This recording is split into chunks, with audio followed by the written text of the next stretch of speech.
What happens when love, fame, and fierce loyalty collide on the world's biggest stage? Taylor Swift walked into the Super Bowl expecting cheers, but instead faced boos, sparking a storm of backlash and protection from Travis Kelce. Was this just sports rivalry gone too far, or proof of something much deeper brewing beneath the surface? Before we dive deeper into the story, don't forget to hit that like button, subscribe to the channel, and turn on the notification bell, because you won't want to miss the next twist in this ongoing celebrity drama.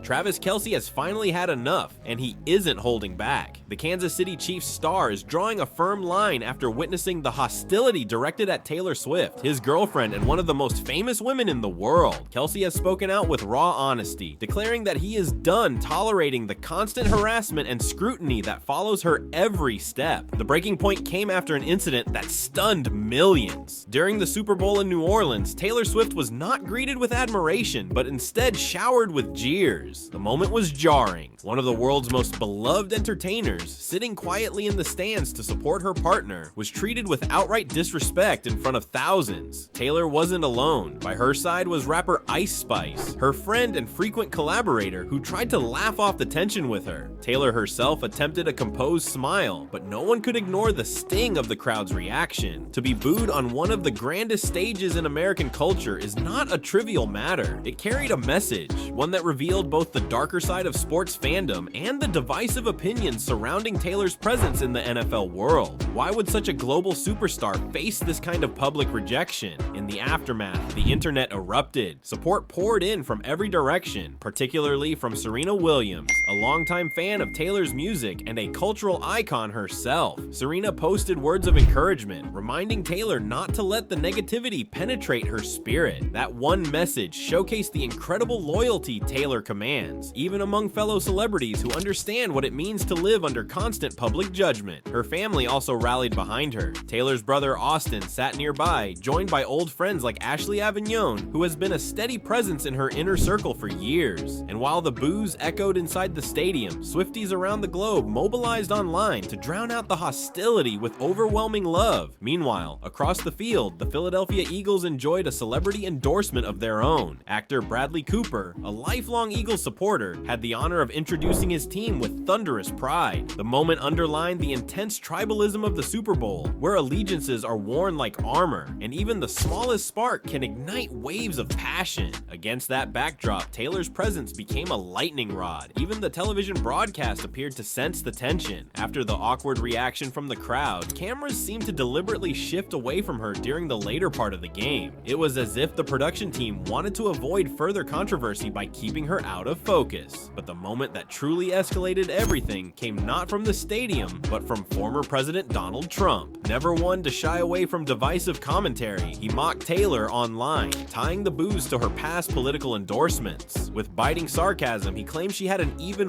worse night than the Chiefs. His comment wasn't just about football, it was a calculated political jab, turning what could have been a fleeting sports controversy into another front in America's ongoing culture wars. This raises the question, was Taylor booed because of sports rivalry, or was something much deeper at play?